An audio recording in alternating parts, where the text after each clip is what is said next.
Bangga Magelang berikan solusi.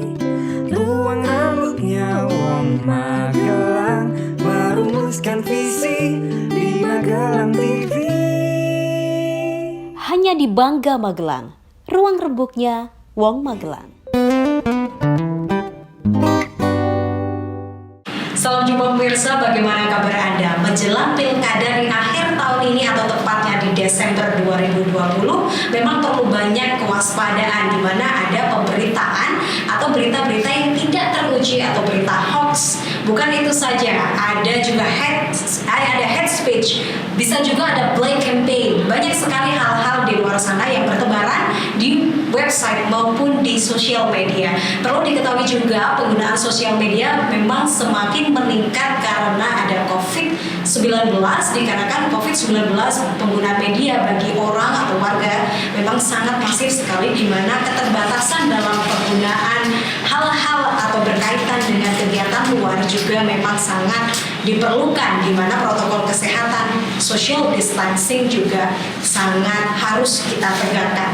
Disinilah pemberitaan-pemberitaan hoax banyak bermunculan. Begitu pula dengan keadaan menjelang pilkada. Kenapa berita hoax banyak bermunculan dan seperti apa cara yang tepat agar masyarakat mengantisipasi pemberitaan hoax tersebut? Pemirsa, kami akan terhubung dengan salah satu orang yang spesial sekali untuk membicarakan tentang isu ini, yaitu Bapak Setiaji Eko Nugroho selaku Ketua Masyarakat Anti Fitnah Indonesia atau MAFINDO. Pemirsa, bersama saya Putri Ramadhani, awas hoax jelang pilkada. Inilah Bangga Magelang, ruang rembuknya Wong Magelang.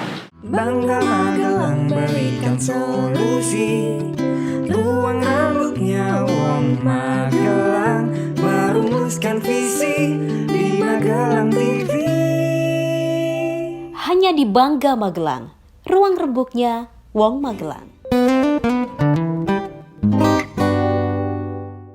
Ya pemirsa, langsung saja kali ini terhubung dengan sosok yang istimewa menurut saya, karena kalau membicarakan tentang isu ini langsung saja ke beliau. Kita sapa Bung Zek. Halo, apa kabar? Baik Mbak Putri, apa kabar juga? Alhamdulillah baik. Seperti tadi saya bicarakan di awal ya sebagai prolog, di mana meskipun di situasi seperti ini malah penggunaan sosial media semakin meningkat, dan saya juga mendapatkan satu informasi dari data yang saya dapat, ribuan pemberitaan hoax seputar COVID pun juga bersebaran. Dimana kalau kita kaitkan dengan pilkada, jelang pilkada di tahun ini, tentu ini yang patut diwaspadai, begitu ya, Bu Zek? Ya, betul. Jadi setiap kali kita ada momen politik atau ada momen bencana, itu biasanya memang selalu dibanjiri dengan berbagai macam informasi di media sosial ataupun juga di aplikasi percakapan. Nah, problemnya tidak semua informasi itu benar, bahkan sebagian diantaranya adalah hoax atau terkait dengan ujaran kebencian gitu. Dan di tahun ini kan kita spesial ya, karena 2020 kita diuji dengan pandemi, di mana hoax tentang COVID-19 itu juga sangat luar biasa banyak. Kita nomor 5 di dunia untuk hoax tentang COVID-19. Dan sebentar lagi kita akan masuk di era pilkada serentak. Nah, biasanya di waktu-waktu yang lalu juga hoax terkait dengan pemilu itu juga naik gitu. Nah, tapi kita masih lihat akan seperti apa ini ke depan. Iya, kalau ditengok lagi dengan beberapa kejadian seperti mungkin pemilu tahun lalu ya, tahun sebelumnya atau kegiatan-kegiatan politik sebelumnya, apa yang menyebabkan kemudian ini semakin masif terjadi? Selain ini memang kondisi perpolitikan ya, kenapa itu muncul, Bung Zek? Ya, akar masalahnya saya rasa karena salah satunya tingkat literasi digital masyarakat Indonesia yang masih belum merata. Kita semua mungkin sudah terbiasa menggunakan gadget, tetapi belum semua dari kita itu paham bagaimana melakukan verifikasi ya terhadap informasi yang kita terima. Atau misalnya cara membaca kita juga selama ini kita masih membaca informasi menggunakan cara baca buku. Tetapi ketika kita gunakan untuk membaca informasi digital, itu banyak masalah. Jadi istilahnya informasi digital itu harus dibaca dengan menggunakan teknik yang disebut dengan lateral reading. Itu nggak bisa dibaca dengan cara membaca buku. Jadi Itu sebab pertama. Yang kedua adalah hoax ini biasanya muncul di pemilu atau di pilkada di mana tensi antar kubu itu sangat-sangat tinggi. Jadi biasanya dia juga mengikuti di mana potensi konflik di sana itu lebih tinggi, itu juga hoax akan menyertai. Jadi kalau daerah-daerah yang relatif damai gitu ya, itu biasanya hoax juga nggak banyak gitu. Jadi kaitannya ada dua, literasi yang pertama, yang kedua adalah sebenarnya tingkat kerukunan masyarakat. Oke. Tadi sempat disebutkan di mana literasi digital itu menjadi sangat penting, di mana ketika semua orang sudah mulai menggunakan gadget, sudah mengenal semua jenis sosial media dan juga aktif sebagai pengguna sosial media. Apa sebenarnya bahayanya ketika kita tidak paham betul dengan literasi digital, atau sebenarnya orang-orang ini lebih ke tidak terlalu aware ya tentang itu? Ya, dampak dari kalau kita tidak berliterasi digital dengan baik itu salah satunya adalah kita kemudian membuat keputusan yang keliru karena berdasarkan informasi yang keliru pula. Dan ini bukan hanya di Indonesia ya, saya rasa kalau kita tengok sejarah dunia di era media sosial ini seperti misalnya di Inggris ya, yang mereka disebut memilih Brexit itu karena terpapar dengan banyaknya misinformasi ya terkait dengan isu Brexit waktu itu. Kemudian juga di Amerika waktu pemilihan presiden 2016 itu orang banyak menyebut bahwa Donald Trump itu menang karena dibantu dengan maraknya misinformasi yang muncul ketika konteks pemilu Amerika, dan itu tidak hanya dibuat oleh orang Amerika, bahkan diproduksi oleh orang-orang di Eropa Timur. Jadi problemnya adalah kita jangan sampai membuat keputusan-keputusan penting dalam hidup kita yang cuma sekali ini, tetapi keliru karena kita mendapatkan informasi yang kita tidak melakukan verifikasi. Dan sebenarnya tidak hanya tentang isu politik ya, tetapi juga isu-isu yang lain seperti isu COVID-19 itu juga informasi itu menyebabkan penanganan wabah ini juga terhambat gitu, dan juga isu-isu yang mengarah kepada konflik di antara masyarakat. Itu bahayanya kalau kita tidak berliterasi digital dengan baik. Baik, nanti kita lanjut lagi, Bung Zek. Kita masuk ke segmen Mac News atau Magelang News Magazine. Baik pemirsa, meski usia sudah 80 tahun, Mbah Saryo, warga Jatiwarno, antusias membantu dalam proses pembangunan jalan TMMD Jatiwarno. Seperti apa? Mbah Saryo ini dia.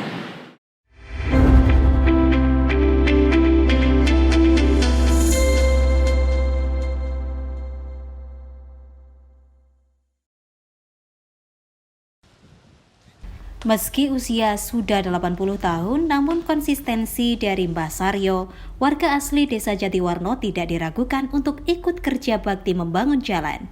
Kerja bakti ini adalah salah satu sasaran fisik TMMD reguler ke-109 Kodim 0727 Karanganyar, Desa Jatiwarno, Kecamatan Jatipuro, Kabupaten Karanganyar, Jawa Tengah.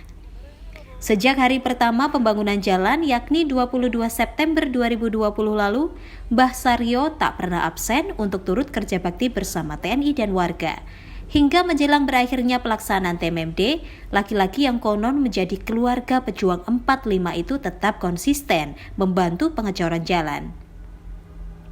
Babinsa Jatiwarno Sertu Untung mengaku salut dengan konsistensi dari Mbah Saryo itu. Mbah Saryo. Mbah Saryo. Gandu.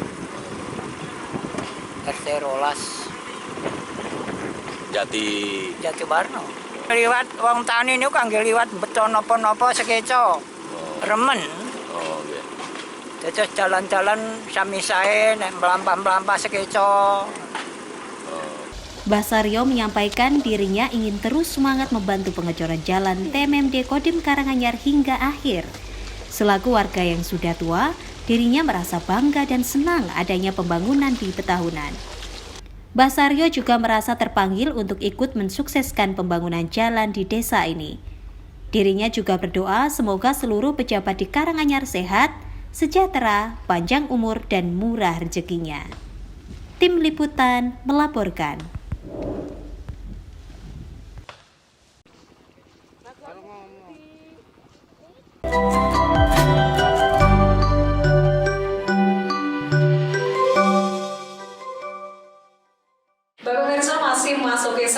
News atau Magelang News Magazine, Haryono pemilik budidaya jamur tiram ikut ramaikan program TMMD 109 Jatiwarno.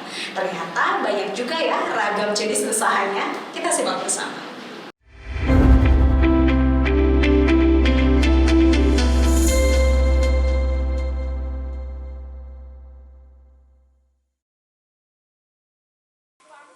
Babinsa peduli wilayah binaannya seperti Serda Untung anggota Koramil 14 Jatiwarno yang bertugas menjadi Bintara Pembina Desa atau Babinsa Desa Jatiwarno saat ini berada di wilayah binaan Dusun Trugo Desa Jatiwarno Kecamatan Jatipuro Kabupaten Karanganyar melakukan giat motivasi kepada budidaya usaha jamur.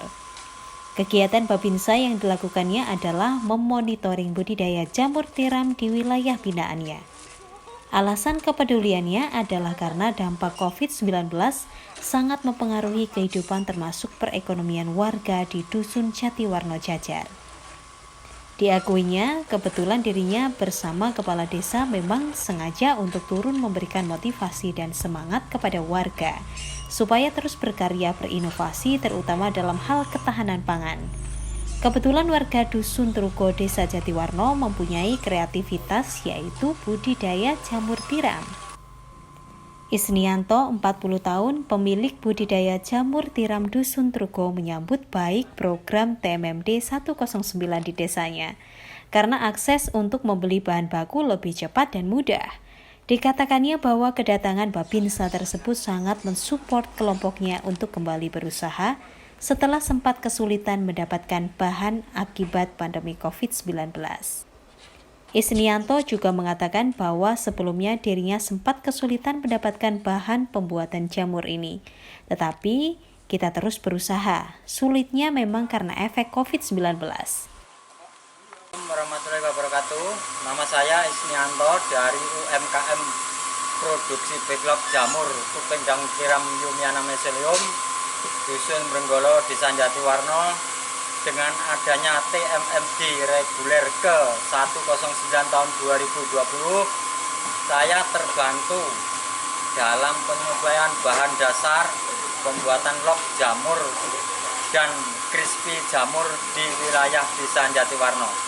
Dan saya mengucapkan terima kasih kepada Pak Untung sebagai Babinsa di Kecamatan Jatipuro yang selama ini telah membimbing kami, memberi support kami, dan memotivasi kami.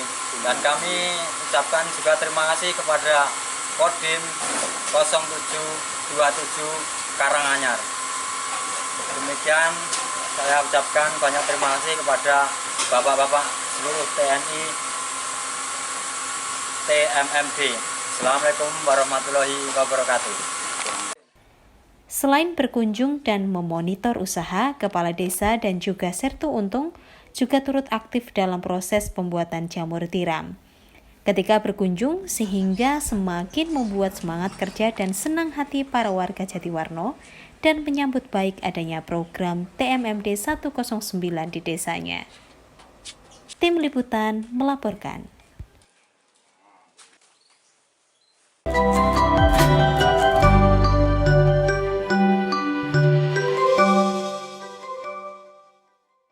Beralih dari informasi mengenai budidaya jamur tiram, ini kita kembali lagi dengan Bung Zek. Memang ya, kalau dari sejarah, dunia pun memiliki sejarah kelam tentang hoax ataupun hate speech atau mungkin black campaign. Itu sering terjadi, bahkan negara-negara besar seperti Amerika, kemudian UK, banyak negara-negara yang memiliki sejarah seperti itu. Dan Indonesia ini juga sebagai salah satunya, dan tadi Bung Sek menyebutkan nomor 5 ya di dunia. Nomor 5 Oke. untuk Nah, COVID-19 ya. untuk hoax COVID-19. Dan ketika kita membahas kemudian sekarang memasuki bulan-bulan mendekati jelang pilkada 2020, memang banyak yang perlu dipersiapkan. Tadi kita sempat membahas tentang bagaimana masyarakat harus mengenal tentang literasi digital. Kemudian adakah sebenarnya strategi khusus yang sedang dibangun mungkin dari Mavindo sendiri untuk membantu masyarakat agar lebih paham dan lebih aware tentang hoax ini, Bung Sek? Iya, Mbak Putri. Kalau dari kami berpendapat bahwa menangkal hoax terkait dengan isu pilkada misalnya, itu membutuhkan pendekatan yang komprehensif. Jadi dia tidak bisa diselesaikan secara parsial.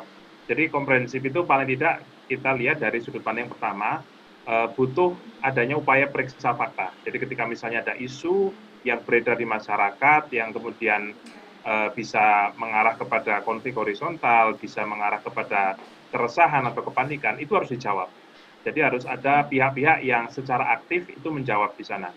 Nah, dalam hal ini kami Mavindo saat ini berkolaborasi dengan kawan-kawan yang ada dalam koalisi cek fakta ya. Saat ini ada 24 media siber yang ada di sana, anggota dari AMSI. Ini kita sedang membuat kolaborasi untuk bagaimana meredam hoax terkait dengan pilkada. Jadi kami sedang melatih kawan-kawan di daerah untuk melakukan periksa fakta, kemudian nanti kita bantu dengan teknologi yang sudah kita buat gitu, sehingga itu bisa memudahkan untuk pertama mendeteksi isu-isu yang berpotensi sesat.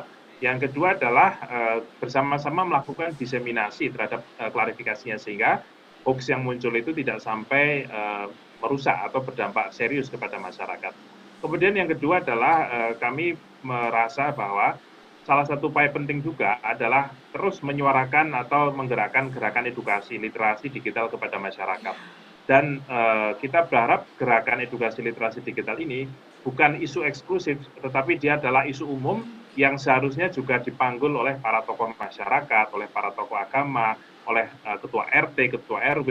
Mereka harus menjadi agen-agen untuk meluruskan informasi. Artinya begini, kita dalam demokrasi ini kan banyak perbedaan ya, perbedaan kepentingan, perbedaan agama, perbedaan ras, perbedaan afiliasi politik, itu adalah sesuatu yang lumrah gitu. Tetapi yang tidak boleh kita toleransi adalah perbedaan karena adanya kedustaan yang memecah belah kita. Jadi kita harus sepakat bahwa kedustaannya harus kita lawan. Nah, jadi solusinya adalah literasi kita angkat, kemudian kerukunan juga kita bangun. Jadi istilahnya sebeda-bedanya pilihan politik kita tidak boleh saling berantem gara-gara informasi yang tidak jelas gitu. Jadi kalau ketemu dengan informasi yang meragukan, maka butuh untuk dibangun jejaring di daerah-daerah antara para tokoh masyarakat. Ketika misalnya ada isu yang sesat, mereka bisa menjernihkan bersama-sama. Saya rasa ini adalah formulasi yang pernah kita juga lakukan, seperti contoh di Pilkada 2018 di Kalimantan Barat yang disebut sebagai salah satu titik yang terpanas atau yang rawan konflik akibat Pilgub 2018, itu kita bangun itu suprastrukturnya. Jadi jejaring silaturahmi itu kita bangun, kemudian upaya periksa fakta kita bangun, teman-teman kita latih gitu ya. Dan alhamdulillah waktu itu yang disebut oleh Bawaslu, oleh Polri sebagai daerah nomor 3 kalau tidak salah sebagai daerah yang rawan konflik, itu relatif selesai dan tidak ada masalah-masalah yang cukup berarti di sana. Dan saya rasa pembelajaran itu perlu mungkin bisa diaplikasikan di daerah-daerah dengan memandang atau memperhatikan konteks lokalitas yang saya rasa akan berbeda antara satu daerah dan daerah lainnya. Betul, betul. Itu bisa diadaptasi untuk daerah lainnya ya, tanpa tadi ya tetap melihat konteks dari karakteristik masyarakat itu sendiri. Jika dilihat semua pihak memang harus peduli dengan ini. Tak hanya Mavindo atau orang-orang yang telah dididik tadi ya, agen-agen yang sudah dididik. Mungkin secara tanpa memerlukan alat deteksi khusus, bisakah kita mengetahui dengan ciri-cirinya, Bung Zek? Ciri-ciri hoax itu seperti apa secara garis besar? Jadi saya rasa mungkin masyarakat secara umum juga harus penting ya, poin-poin penting di mana mungkin memang harus juga didukung dengan secara teknologi begitu. Ya, secara umum itu ada beberapa hal ya untuk bisa mendeteksi atau melakukan verifikasi terhadap informasi.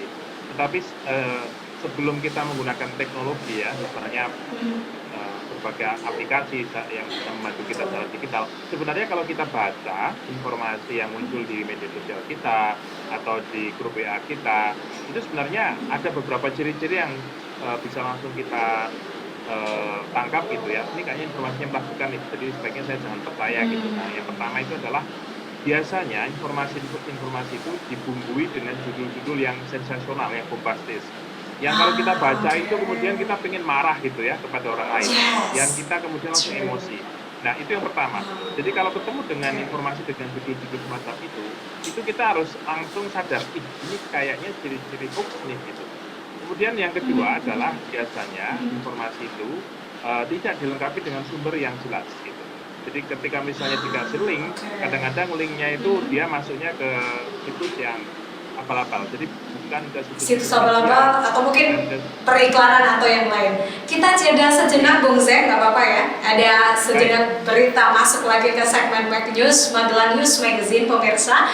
Kali ini informasinya datang dari Brebes dalam upaya penanggulangan COVID-19. Dandim Brebes berupaya adakan face shield bagi warga Kalinusu Bumi Air. Ini liputan selengkapnya.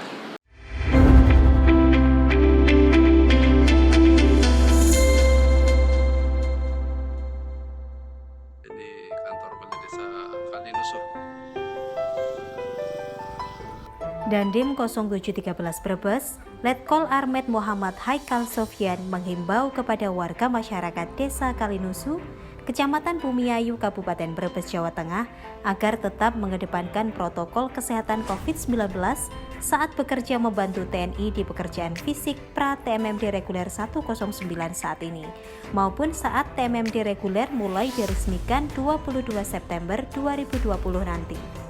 Tak hanya di pekerjaan fisik saja, Haikal juga meminta agar dalam kegiatan apapun, masyarakat disiplin memakai masker dan mencuci tangan. Dandim meminta kerjasama masyarakat untuk memakai masker dan merenggangkan diri atau physical distancing, terutama saat Satgas TMMD reguler dari berbagai kesatuan TNI, Pemda, dan Polri mulai bertugas tanggal 22 September nanti. Dirinya selaku dan Satgas TMMD reguler nantinya akan segera berkoordinasi dan meminta support kepada Dinas Kesehatan Kabupaten Brebes untuk mengadap APD atau alat pelindung diri berupa face shield untuk dibagikan kepada masyarakat. Haikal berharap penerapan disiplin COVID dapat meminimalisir penularan virus corona. Pasalnya saat TMMD reguler resmi dibuka, selain ratusan anggota Satgas TMMD yang akan bermukim selama 30 hari di Kalinusu, banyak orang-orang yang berkepentingan terkait TMMD juga akan masuk ke desa tersebut. Saya ngomong dikit aja, kalau ngapain capek nanti.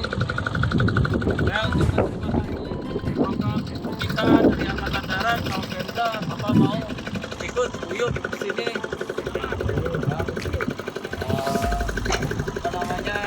Kita bantu rekan kita yang di Kedung Kantri. Kalau sudah ada aksesnya Pak, ya istilahnya ini bisa mengangkat perekonomian yang ada di desa ini juga. Yang ujungnya kan ada pajak atau negara itu nanti larinya ke desa ini juga. Tapi saya mohon Pak, nanti kalau seandainya kita sudah buka, kan banyak yang datang. Dari kemarin tuh saya diceramain terus masalah COVID. Jadi maksudnya buka apa Pak? Ya, maksudnya buka apa? TMMD yang resminya dibuka. Ini kan baru peranya. Iya. Tapi kalau sudah masuk ke yang pelaksanaan, kalau sudah ada tim-tim yang mungkin mohon kerjasamanya kita agak merenggangkan diri gitu nanti pada saat bekerja. Ya, dalam pekerjaannya itu. Terus nanti saya sudah koordinasi sama orang kesehatan. Nanti Bapak dikasih face shield. Nanti itu ya kita dulu Pak ya. Walaupun itu kan panas ya, pakai itu. Nanti kita akan bekali tiap orang satu. Jadi jangan tukeran. Ya. Nah ini sih kalau istilahnya RT sekarang sama pagi kan lain RT Pak. Berarti kerja ke sini Pak, kerja ke sini satu. Pembagian nanti satu-satu dari RT maksudnya loh. Oh, kan digilir pagi dan ya digilir ya. Ya kalau pagi kan RT lain. Ini saya bagian RT sore. Ya. Itu Pak, kalau pagi lain RT. Itu gelombangnya kan 2 gelombang kan ya? Iya. Berarti maaf ya. Caca untuk nanti apa namanya dilanjutkan, faktor keamanan tolong diperhatikan ya Bapak-bapak. Ya semoga apa yang kita lakukan ini bisa bermanfaat untuk kembali ke kita semua. Baik, terima kasih Pak. Assalamualaikum. Dandim berharap pemerintah desa setempat, Babinsa, Babin Kamtipnas, dan pihak medis dari Polindes Kalinusu membantu menghimbau masyarakat untuk penerapan protokol kesehatan selama TMMD berlangsung. Tim Liputan melaporkan. Beralih ke berita selanjutnya, masih TMMD reguler 109 Brebes membuka jalan alternatif menuju Eduwisata Kandang Pelangi Maribaya. Seperti apa Eduwisata? Seru sekali ya, kita simak bersama.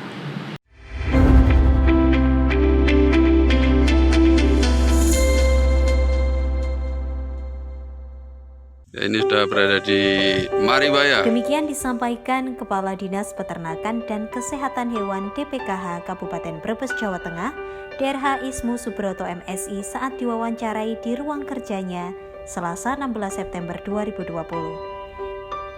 Ismu yang merupakan salah satu putra daerah Kecamatan Bumiayu ini merupakan penggagas hadirnya TMMD Sengkuyung tahap 1 tahun 2018 di Desa Galuh Timur, Kecamatan Tonjong, di mana sasaran fisiknya adalah pembuatan badan jalan alternatif kedua menuju Eduwisata Padang Pengembalaan Ternak di Dukuh Maribaya.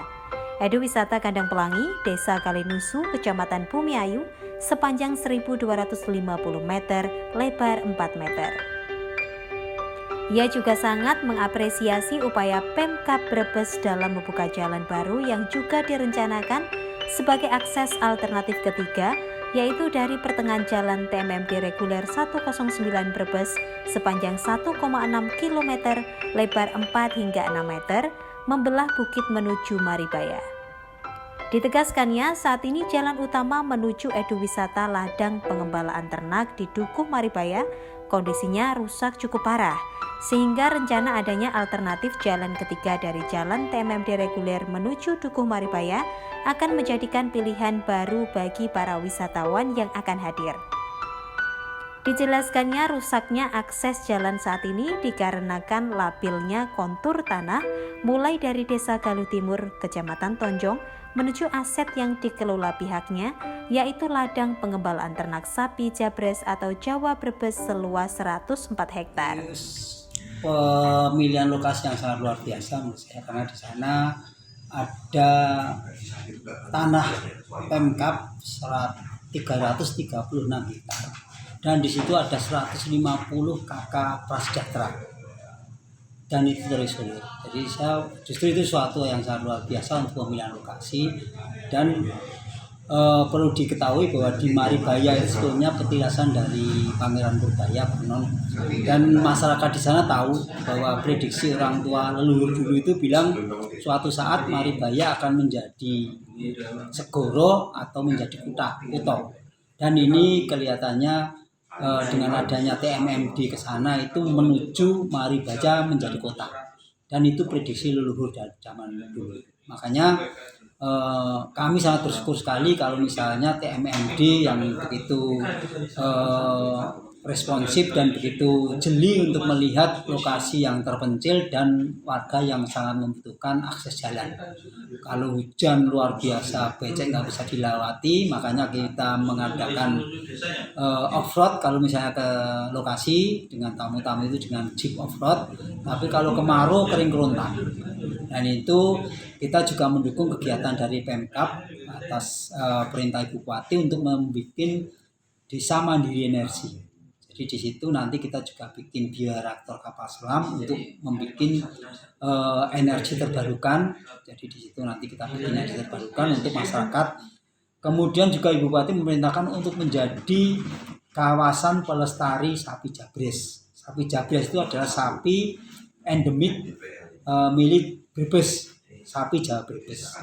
Itu sudah menjadi rumpun ditetapkan oleh Menteri sebagai rumpun sapi potong lokal. Kemudian juga sudah menjadi wilayah sumber bibit sapi Jabres khusus di Bandar Kawung. Kemudian sudah punya standar nasional Indonesia. Jadi sapi Jabres ini sudah mempunyai standar nasional Indonesia dan bisa untuk dilelangkan istilahnya.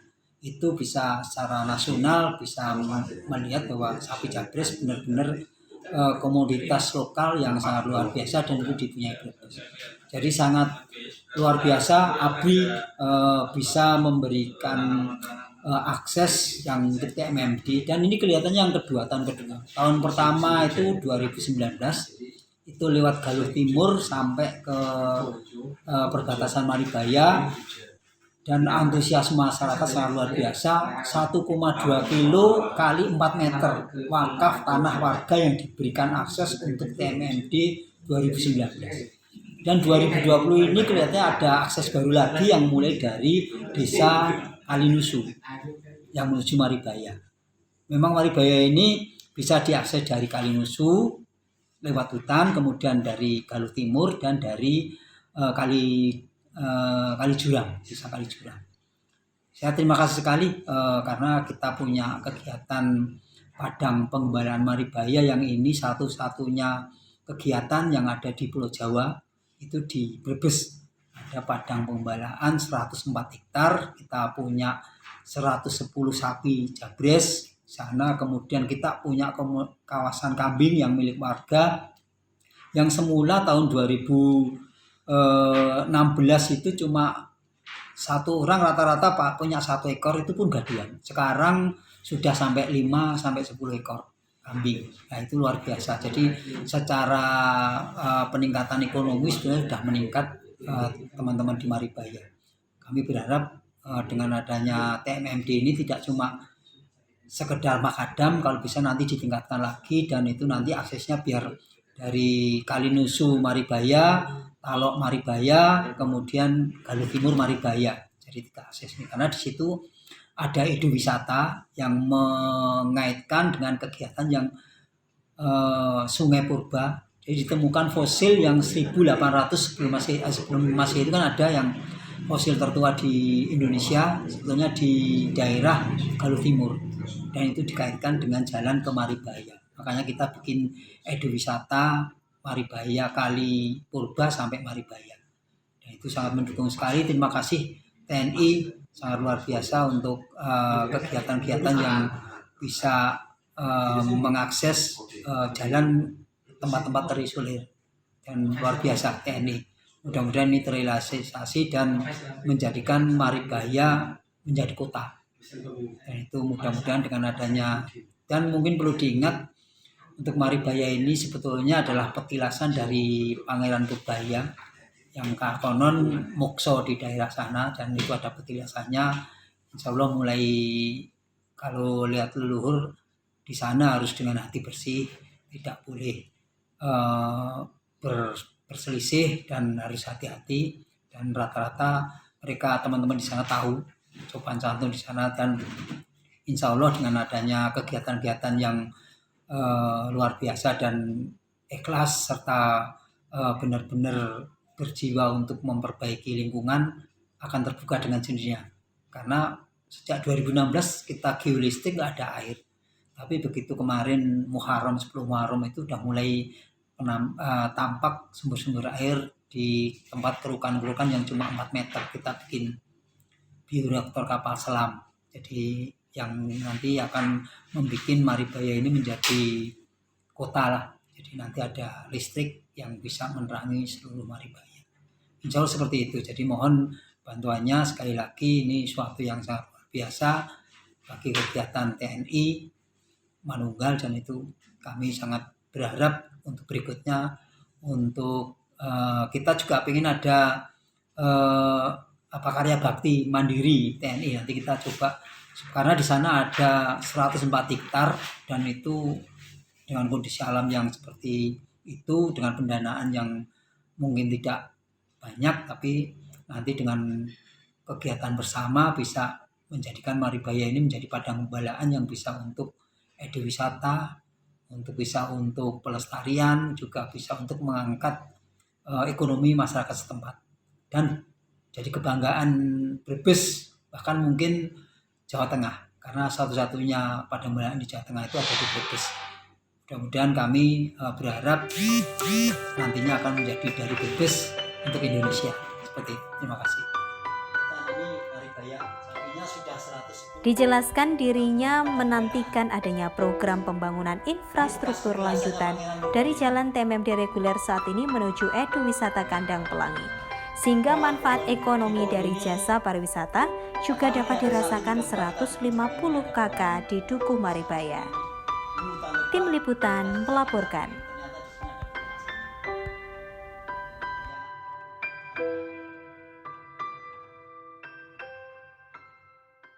Ya pemirsa, itu tadi Pack News, Magelang News Magazine. Kita kembali lagi ke Bung Zek.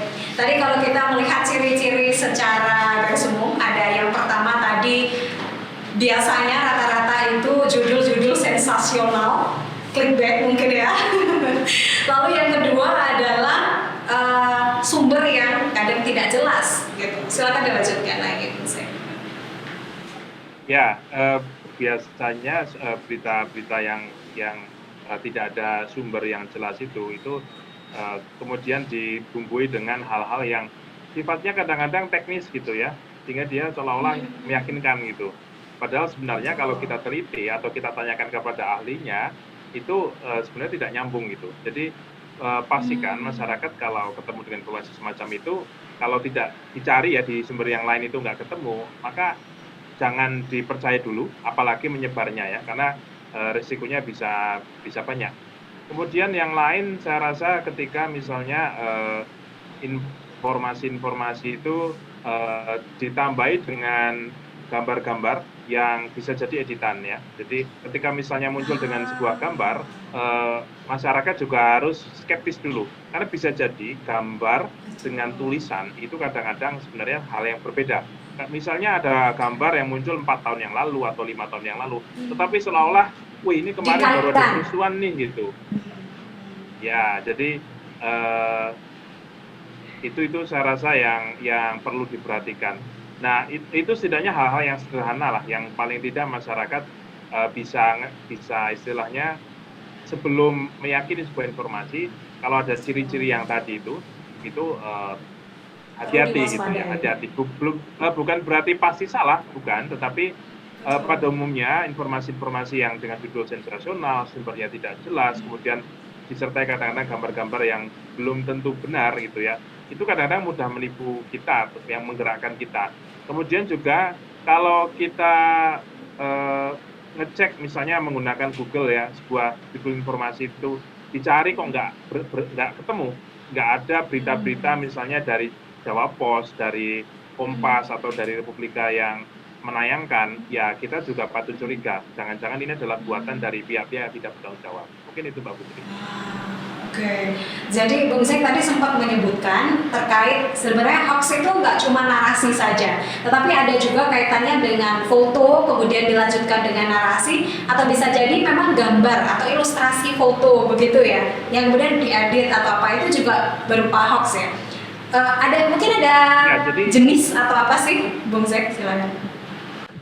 Ya, jadi di Indonesia dalam catatan kami 40% hoax itu saat ini beredar adalah gabungan antara foto dan narasi. Jadi foto kemudian narasi, bisa jadi fotonya adalah editan atau fotonya asli tapi konteksnya berbeda dengan tulisannya. Nah, itu paling banyak. Kemudian diikuti dengan yang hanya tulisan saja. Kemudian diikuti dengan video juga ada Mbak ya. Jadi ada video-video yang mulai beredar di masyarakat yang kadang-kadang misalnya videonya sebenarnya 5 menit tetapi yang diedarkan hanya 1 menit sehingga konteksnya kemudian hilang ya. Itu juga bisa menjadi salah satu sumber hoax juga.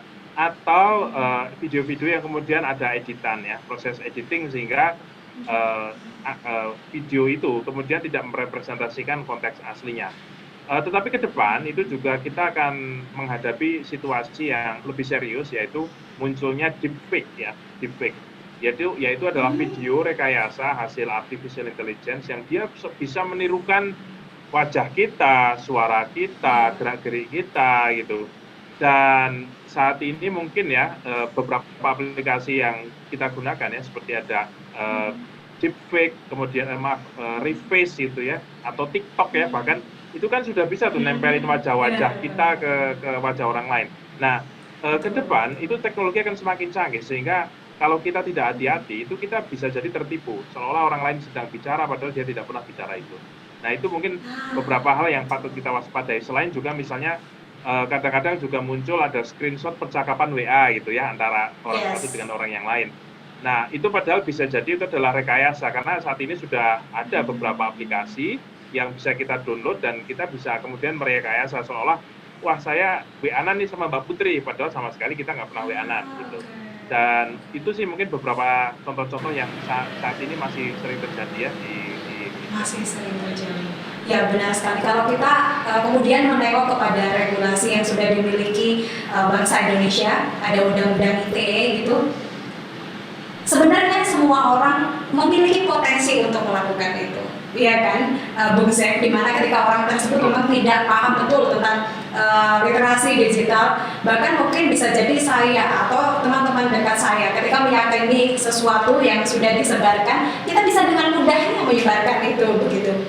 Sebenarnya itu potensi sangat besar bagi orang di mana ini perlu kehati-hatian.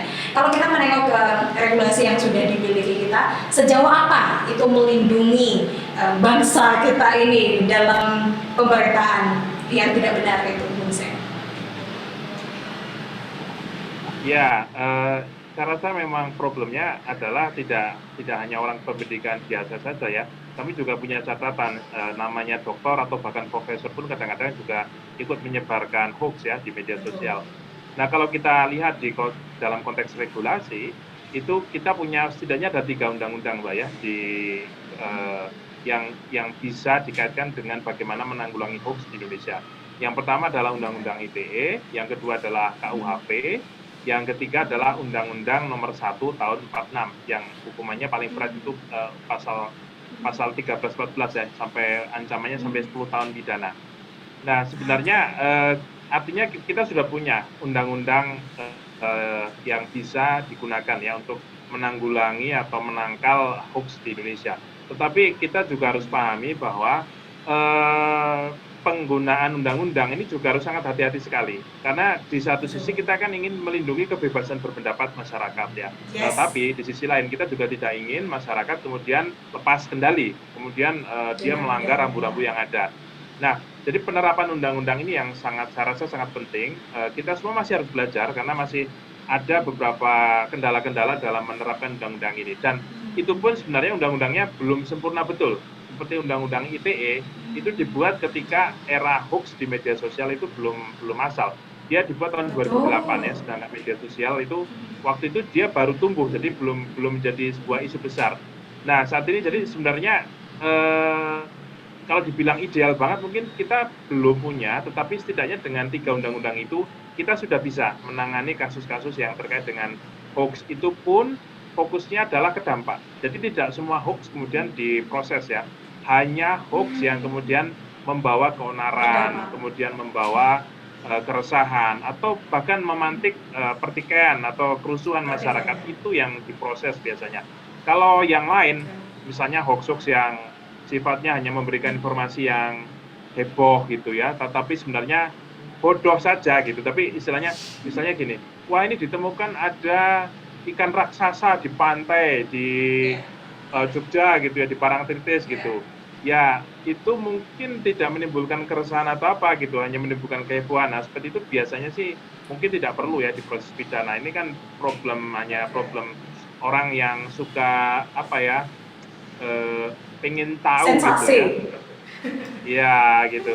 Jadi itu harus istilahnya kalau kami merasa bahwa hoax itu nanti ketika dilakukan tindakan pidana itu fokusnya ke aktor intelektual gitu, bukan ke semua orang. Misalnya ada orang ibu-ibu gitu ya ikut menyebarkan hoax gitu, kita lihat dulu karena banyak kejadian sebenarnya ibu itu adalah korban juga, korban karena ketidaktahuan di satu sisi, tidak mampu untuk melakukan verifikasi informasi gitu ya. Tetapi kadang-kadang informasinya memang kemudian membuat gaduh ya, seperti waktu isu penculikan anak itu kan hoaxnya juga cukup banyak itu. Nah yang semacam ini kita harus selain berbicara tentang undang-undang atau pidana ya, kita juga sepertinya perlu berinovasi dengan hukuman sosial. Hukuman yang perlu berinovasi dengan hukuman sosial. Oke, nanti kita lanjutkan lagi Bung Zek. Saya tutup acaranya, tapi kita tetap lanjut ngobrol lagi, sepertinya seru. Nanti bisa lanjut di YouTube official saya. Baik, itu tadi pemirsa obrolan yang sangat menarik sekali bersama Bung Zek selaku Ketua Mafindo. Dan perlu Anda ketahui, memang hoax ini bisa bukan hanya meresahkan, tetapi juga bisa mengganggu stabilitas negara dan juga masa depan bangsa. Mari berpegangan tangan, karena ini bukan hanya tugas dari Mafindo atau pemerintah semata, tapi ini adalah tugas kita bersama. Saya Putri Ramadhani, sampai jumpa. Hanya di Bangga Magelang, ruang rembuknya Wong Magelang.